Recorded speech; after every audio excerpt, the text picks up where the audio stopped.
Hello students, good morning, good afternoon, good evening.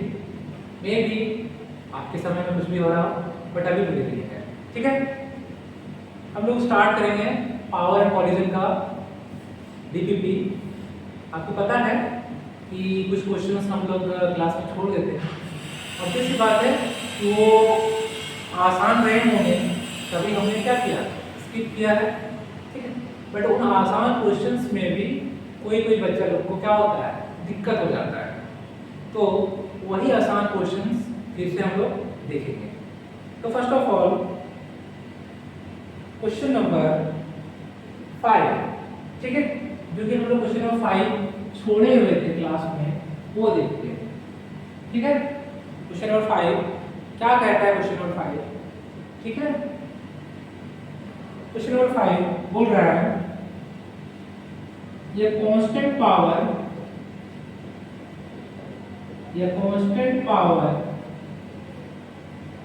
P is applied to car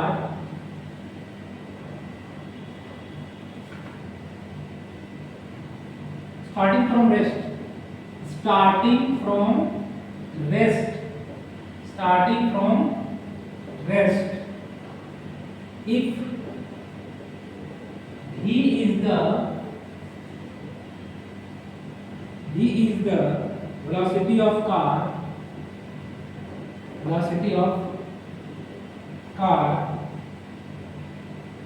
at time t,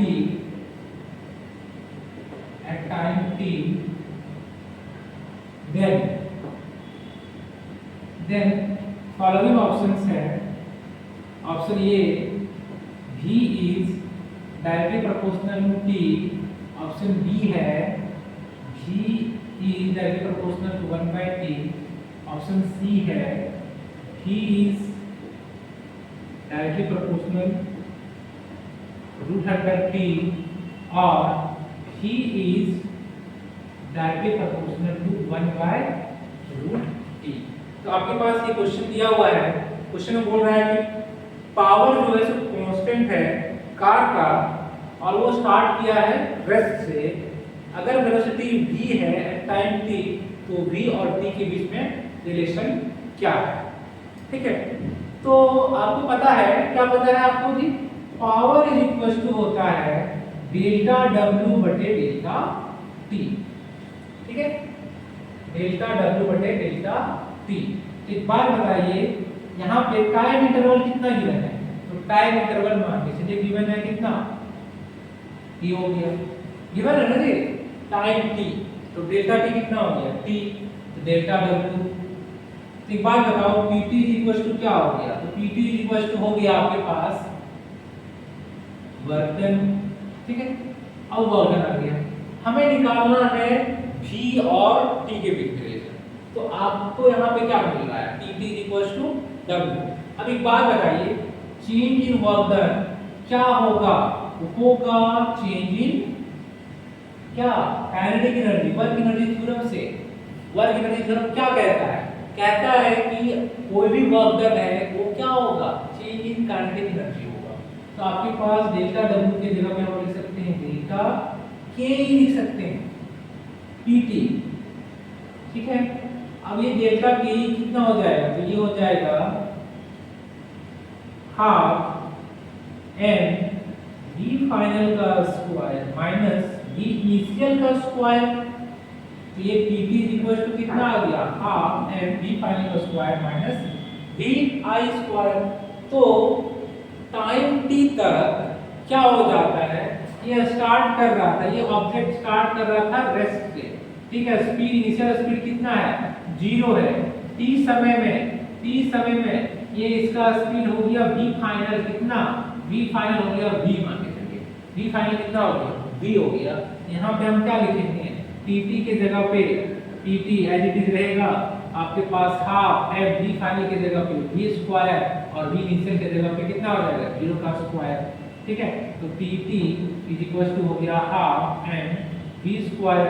तो यहाँ से v square is equal to लिख सकते हैं 2p/m, t लिख सकते हैं, देखो 2 इधर चला गया 2pt/m, ठीक है। तो आपके पास v क्या आ गया, तो v आ गया 2p/m, इधर आ गया t की पावर हाफ। ये चीज तो कांस्टेंट है, आप लिख सकते हैं t that is proportional to t half और t v that is proportional to t के अंडर रूट। ये हो गया आपका ऑप्शन। तो ऑप्शन आपका C, option C is the right answer, option C is the right answer. अब question number 6 देखिए, जो कि हम लोग क्लास में स्किप किए हुए हैं। क्वेश्चन नंबर 6, क्वेश्चन नंबर 6 देखें।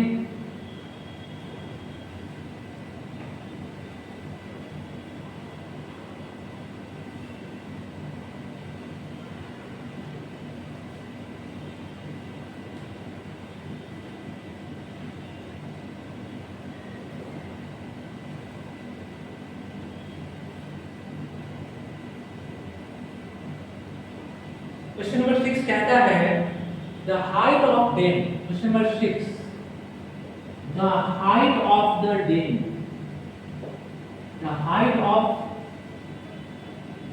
Dam,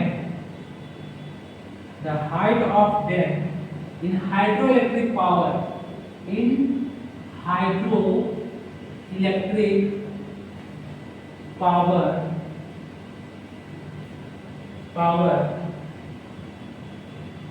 is 10 meter. To generate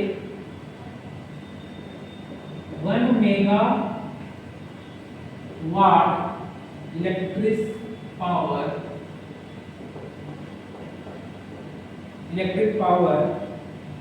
the mass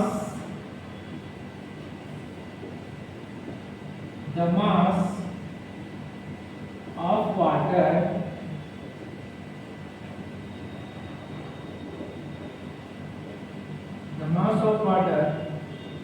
that must fall per second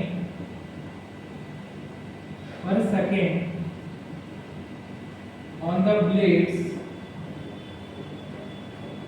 of the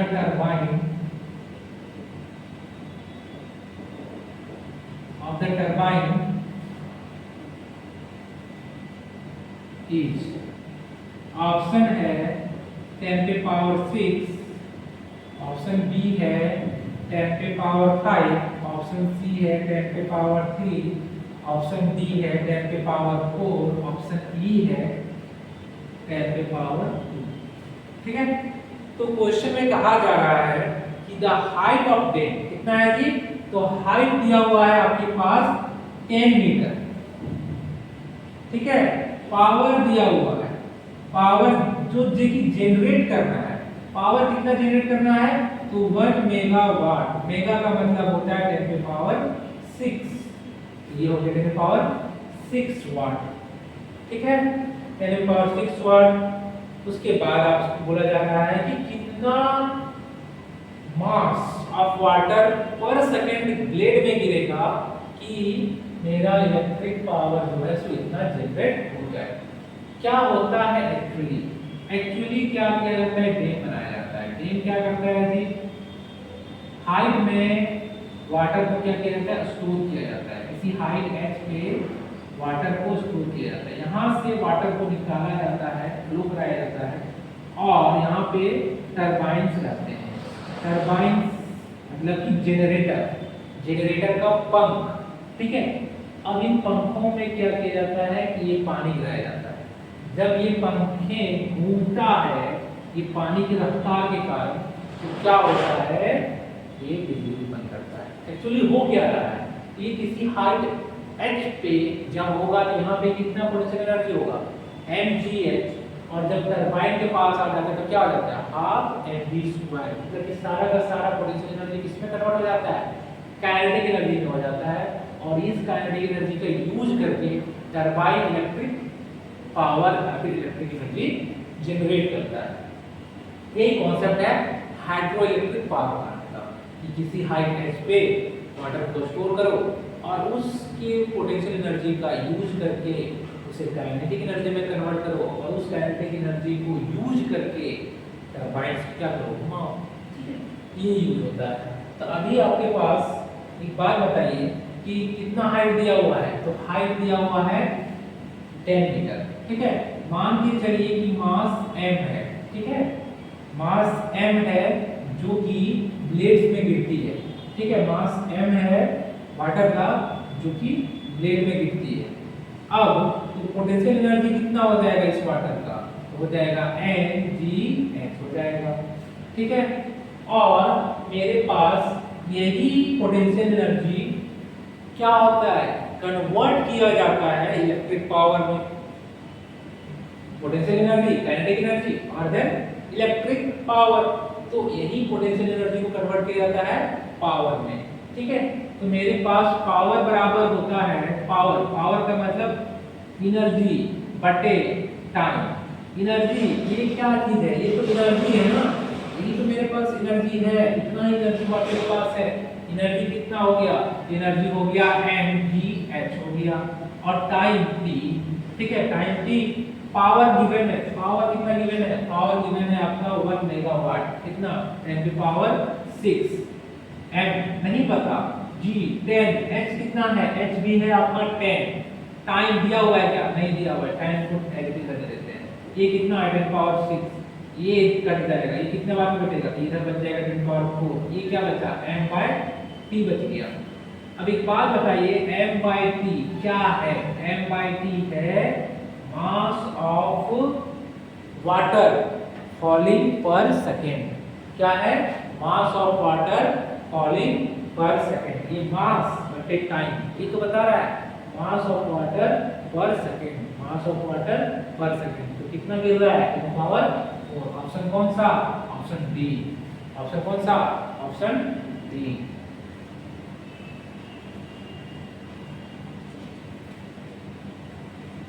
अब हम लोग क्वेश्चन नंबर 9 देखेंगे। कौन सा क्वेश्चन जी, question number 9।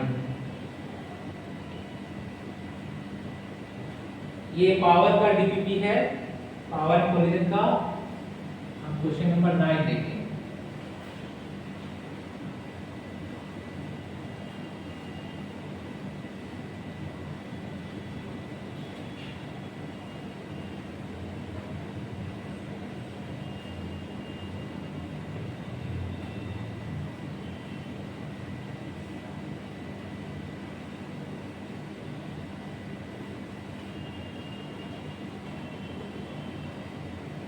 Question number 9, question number 9 बोल रहा है कि एक इंजीनियर है जो कि क्लेम किया टू हैव इलेक्ट्रिक। देखो क्वेश्चन नंबर 9 क्या लिखा है, an engineer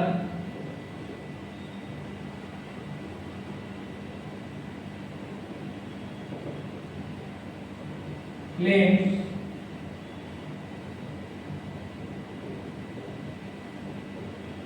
to have an engine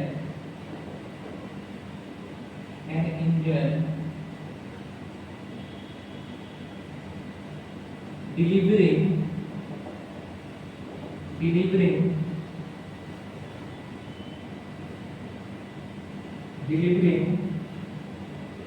10 kilowatt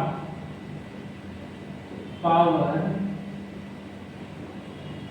with fuel.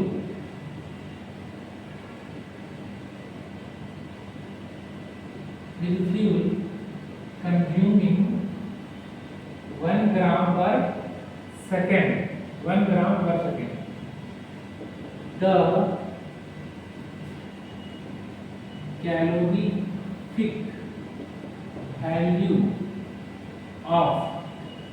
The calorific value of fuel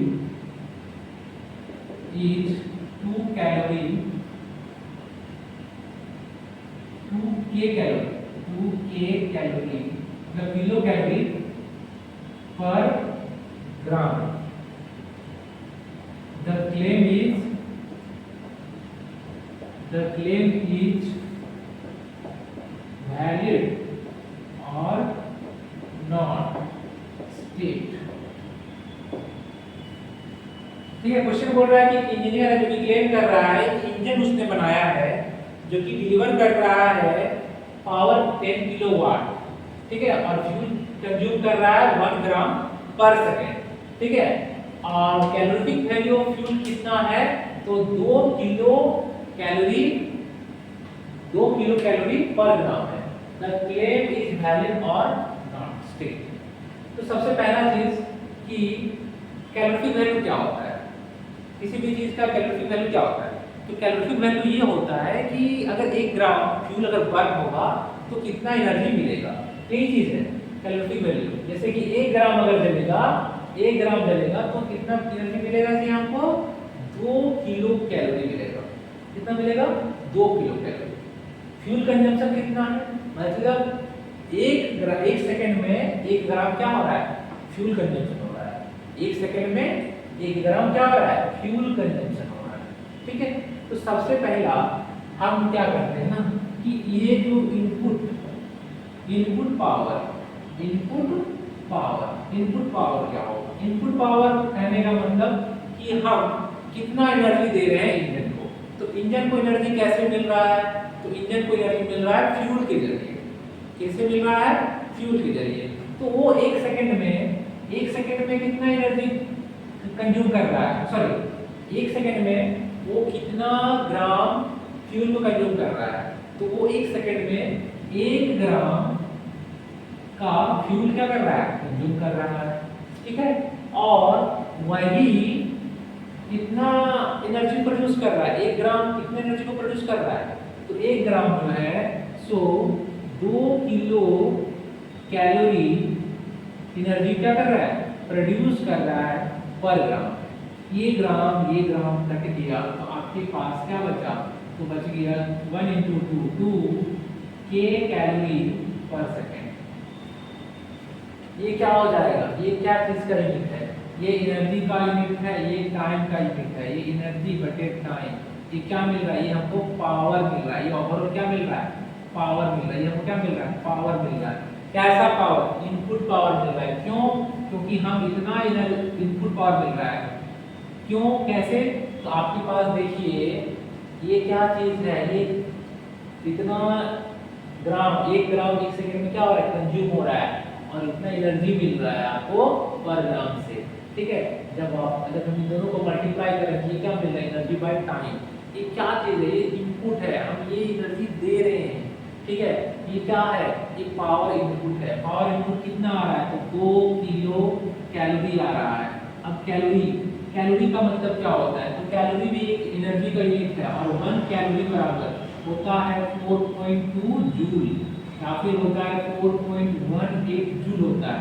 तो यहाँ पे एक बात बताइए कितना हो जाएगा, 2 k कितना है, k मतलब होता है 10⁻³ कैलोरी का मतलब हो गया 4.18 या 4.2 जूल पर सेकेंड, ठीक है। ये कितना हो गया, मल्टीप्लाई करिए, ये हो गया 8.4 × 10⁻³ जूल पर सेकेंड। जूल पर सेकेंड क्या होता है, तो होता है वाट। इसको क्या लिख सकते हैं, इसको लिख सकते हैं 8.4 किलोवाट। अब एक बात बताइए, हम लोग इनपुट पावर इतना पावर दे रहे हैं और हमें आउटपुट पावर कितना मिल रहा है, देखिए ये आउटपुट पावर बता रहा है 10 किलोवाट। 10 किलोवाट कहने का मतलब कि हम इतना पावर देंगे और ये इंजन हमको इतना पावर देगा। ऐसा हो सकता है, ऐसा नहीं हो सकता है। ऐसा क्यों नहीं हो सकता है, क्योंकि कंजर्वेशन ऑफ एनर्जी, जितना एनर्जी देंगे उतना ही एनर्जी मैक्सिमम मिल सकता है, ठीक है। कहीं पे कुछ वेस्ट भी होता है, जैसे कि हम 10 जूल देते हैं तो कई बार क्या होता है कि मशीन 2 जूल वेस्ट कर देता है, हीट में, साउंड में, बहुत सारा एनर्जी में क्या कर देता है, वेस्ट कर देता है, और कुछ ही रिटर्न करता है। कहने का मतलब 10 जूल दे रहे हैं तो 2 जूल वेस्ट कर रहा है, 8 जूल हमको मिल रहा है, ठीक है। लेकिन यहाँ पे क्या हो रहा है कि हम इतना दे रहे हैं और इससे ज़्यादा हमको रिटर्न कर रहा है। ऐसा पॉसिबल है, तो नहीं है। तो ये क्लेम क्या है, इनवैलिड है। ये क्या है, ये इनवैलिड है, ये इनवैलिड। ओके, अब क्वेश्चन नंबर 10 देखते हैं। क्वेश्चन नंबर 10, तो क्वेश्चन नंबर 10 में बोल रहा है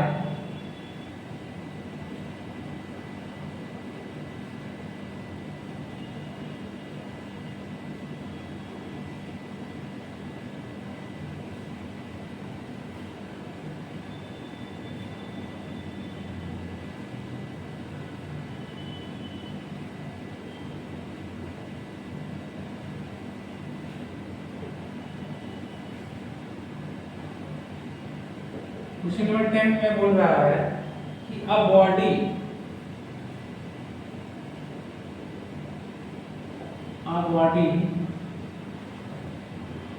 of mass 2 kg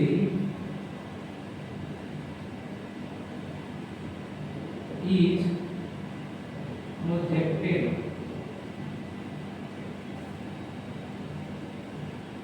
at 20 meter per second at angle 60 degree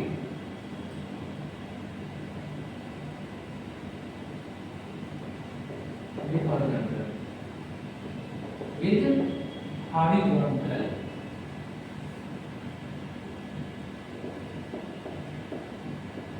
power due to gravitational force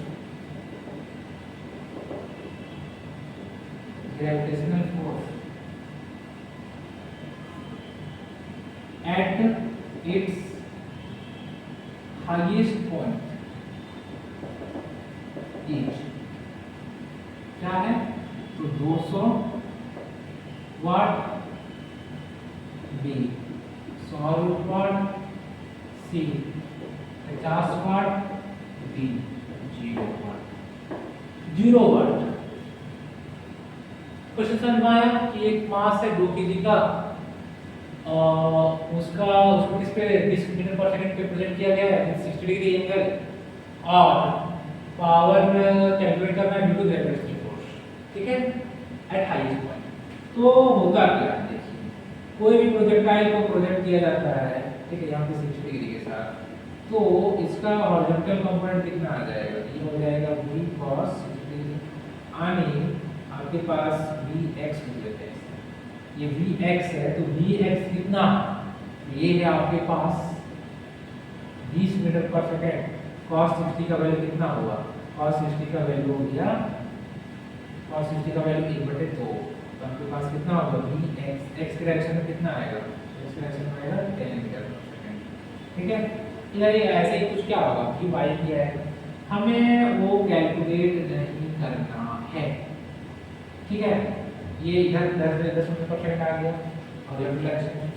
जब कोई प्रोजेक्टाइल प्रोजेक्ट किया जाता है किसी, ठीक है, किसी प्रोजेक्टाइल को प्रोजेक्ट किया जाता है, तो उसका vertical component v sin theta क्या होता है, ये घटता जाता है, और एट मैक्सिमम हाइट ये क्या हो जाता है, वर्टिकल कंपोनेंट 0 हो जाता है, और सिर्फ हाईएस्ट पॉइंट पे सिर्फ इसका हॉरिजॉन्टल कंपोनेंट बचता है।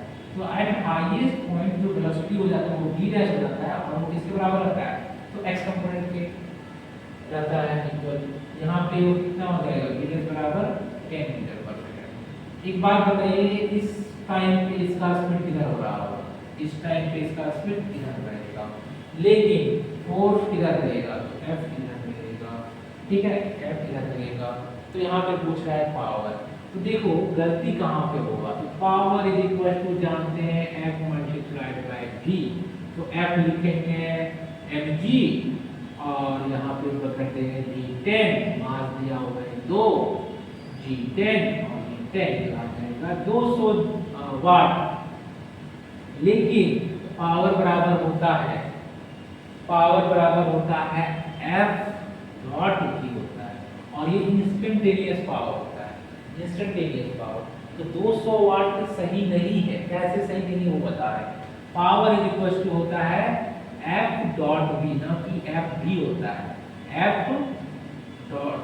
Vector dot v vector. अब बताइए v वेक्टर किधर है, इधर है, एफ वेक्टर किधर है, नीचे है, एंगल कितना है 90 डिग्री है, तो आपके पास पावर क्या हो जाएगा एफ भी cos 90 डिग्री। अब cos 90 डिग्री कुछ भी हो एफ और बी, cos 90 डिग्री का मतलब पावर होगा 0, पावर होगा 0। समझाया, ये है पावर 0। ओके, तो अगले बार में हम लोग यहाँ तक जो क्वेश्चन छूटा हुआ था ये हम लोग देखे। अब नेक्स्ट डे हम लोग फिर से देखेंगे कुछ क्वेश्चन देखेंगे। Thank you.